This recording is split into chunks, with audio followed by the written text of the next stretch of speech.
कौन से ऑफिस में काम करते हैं ये? जिला पंचायत कार्यालय में काम करते हैं। जिला पंचायत कार्यालय में। देखते हैं। तो हाईकोर्ट को इतना मशक्कत क्यों करना पड़ा? आप आगे आइए जरा। हाईकोर्ट को इतनी मशक्कत क्यों करनी पड़ी आपसे ऑर्डर कंप्लायंस कराने में? आपको कानून के दायरे में रहना नहीं आता है क्या? क्या समस्या है आपकी, बताइए।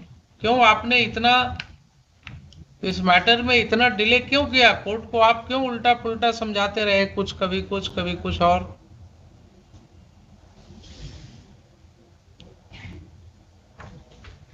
अभी हमने आपको शोकज क्या कंटेम्प्ट में शुरू करूंगा आपके ऊपर। आप अपनी वाइफ और बच्चे को जो अमाउंट के अगेंस्ट आपने अपील भी नहीं किया है, वो अमाउंट भी आप नहीं दे रहे हैं। दे रहे थे सर, उसमें तो दिया था, पीछे दिया था। कितनी सैलरी है आपकी अभी? अभी मेरी 17,000 है। 17,000। 17,000। सैलरी स्लिप कहाँ है आपकी? जनवरी से हुआ है सर, जनवरी से हुआ है। सैलरी स्लिप कहाँ है आपकी? सैलरी स्लिप तो सैलरी तो अकाउंट में जाती है सर, स्लिप बनता नहीं हो। 17,000 है। कॉन्टेक्ट फैमिली में और कौन कौन है आपके साथ? फैमिली में अभी कोई नहीं है। कोई नहीं है, आप अकेले हैं। वाइफ और बच्चे आपके साथ नहीं हैं? नहीं। तो कितना रुपए आप देना चाहेंगे अपनी वाइफ और बच्चे को 17,000 में?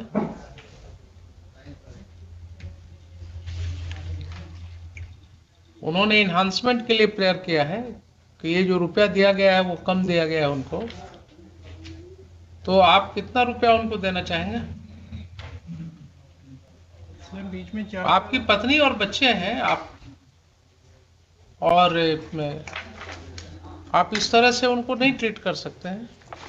सर कॉन्ट्रैक्ट की नौकरी है, कभी भी वो हटा सकते हैं, और बीच में बोलिए ना, जब आपको हटाएंगे तब देखेंगे फिर। जॉब में भी नहीं था। आपको जब हटाएंगे तब देखा जाएगा। आप जब जॉब में नहीं थे उसकी बात मैं नहीं कर रहा हूं, मैं अभी की बात कर रहा हूं। आप जॉब में कब से आए? जॉब में आया हूँ 2018 से। 2018 से आप आए हैं? तो 2018 के पहले का आपको मैं इम्पोज नहीं कर रहा हूं लायबिलिटी। अभी 17,000 रुपये आपको मिल रहा है। आपका खर्च कितने में चलता है?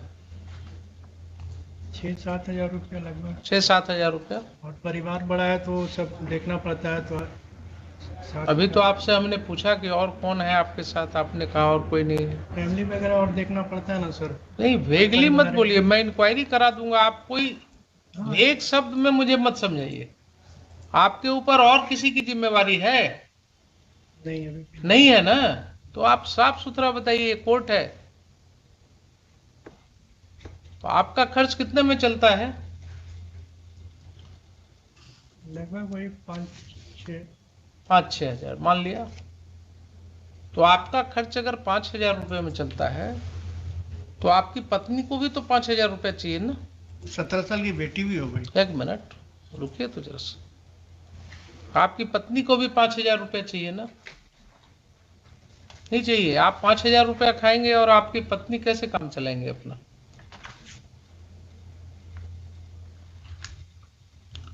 और रही बात बेटी की, तो बेटी के लिए आपको कोई चिंता नहीं है? बेटी है, बड़ी हो गई, उसकी पढ़ाई लिखाई की चिंता आपको होनी चाहिए, उसके भविष्य की चिंता होनी चाहिए। तो आप अपनी पत्नी को और बच्ची को, दोनों को क्या बोल रहे हैं मिश्रा जी, बताइए। इनका कहना है कि वो पहले से कमाती थी, अभी भी कमाती है, ये इनका कहना था। कोई एविडेंस है? कोई एविडेंस? देखिए, बोलिए उतना जिसको साबित कर सके। आप दिखा दीजिए ना। अभी तो हमने रिवीजन अलाउ किया एक केस में जिसमें वो लेडी आंगनवाड़ी सेविका के रूप में काम कर रही थी एंड कंट्रोवर्ट नहीं किया। हस्बैंड का रिवीजन हमने अलाउ कर दिया, सेटिसाइड कर दिया ऑर्डर। आप दिखाइए ना मुझे, क्या दिक्कत होगा इसको सेटिसाइड करने में? तो इनका कहना है जो कि वो कहने से नहीं होगा, फिर आपको बता रहे हैं, आप अच्छे वाले अनुभवी वकील हैं, जी जी कोई एविडेंस इसमें लीड हुआ है कि पत्नी जो है वो कमा रही है? नहीं, वो evidence- नहीं हुआ है ना। जिस दिन आपको एविडेंस होगा आप जाकर के वहां मॉडिफिकेशन ऑफ ऑर्डर के लिए फाइल कर दीजिएगा, अल्ट्रेशन ऑफ ऑर्डर के लिए फाइल कर दीजिएगा, प्रोविजन है ना सीआरपीसी में। आप वकील किस दिन के लिए बैठे हुए हैं, सलाह दीजिएगा इनको। अभी जो तथ्य सामने है कोर्ट के, उसमें बात कीजिए। Let us not take hypothetical situation, unnecessary हो जाता है उसमें। Fact remains that in this case you have not laid any evidence showing that your wife is engaged in any gainful employment. Subsequently implied हुआ है। तो आपको किसी ने रोका क्या? सब्सिक्वेंटली अगर इम्प्लाई हुआ तो आपको किसी ने रोका? आप एक अल्ट्रेशन ऑफ ऑर्डर के लिए फाइल कर देते पिटिशन, वहां दिखा देते कि देखिए साहब, circumstances have changed now, she is having herself having sufficient income, therefore I need not pay her. किसने रोका आपको?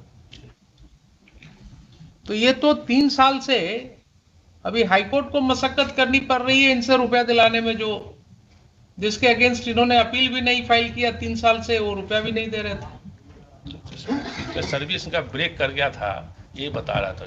अभी कैसे पेमेंट हो गया? 3,81,000।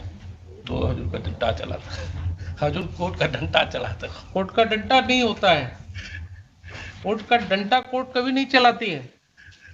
कोर्ट जो है वो कानून के दायरे में बताती है कि तुम्हारा क्या हाल होने वाला है।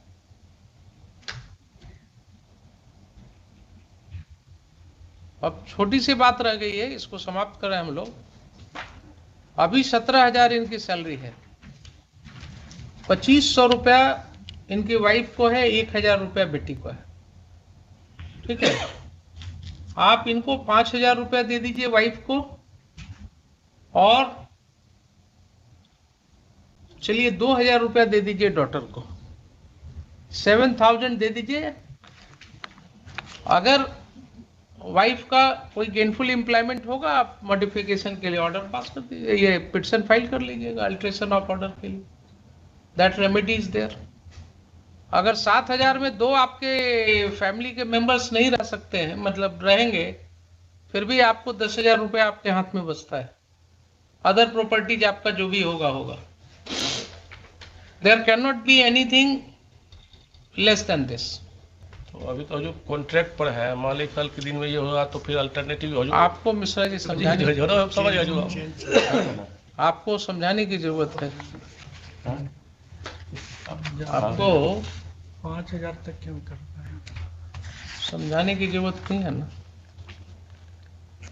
हजूर हमारा ये भी हम कर्ज लेके दिए हाँ? हैं, ये भी पेमेंट कर्ज लेके दिए हैं। पेमेंट तो बहुत धीरे धीरे बढ़ता है ना। वो कर्ज आप ऐसे ही लेते रहिएगा। आप जिस तरह से बिहेव कर रहे हैं अपने बच्चों के साथ, बेटी के लिए आपको कर्ज लेना पड़ रहा है। बेटी के लिए इतने दिनों से आपको ये नहीं समझ में आया कि 1,000 रुपया मिला है, वो दे दें कम से कम। उसके बच्ची का क्या दोष है साहब? आप लोग वाइफ हस्बैंड दोनों झगड़ा किए, उसमें उस बच्ची का क्या दोष है? आपको समझ में नहीं आती बात?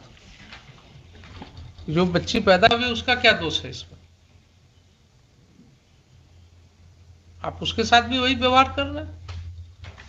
वाइफ और हस्बैंड का तो समझ में आया कि आपस में नहीं पटा, आपका झगड़ा हुआ, तो आपने सोचा कि उसको सबक सिखाना है, नहीं देते हैं। लेकिन बेटी के बारे में तो सोच लिया होता।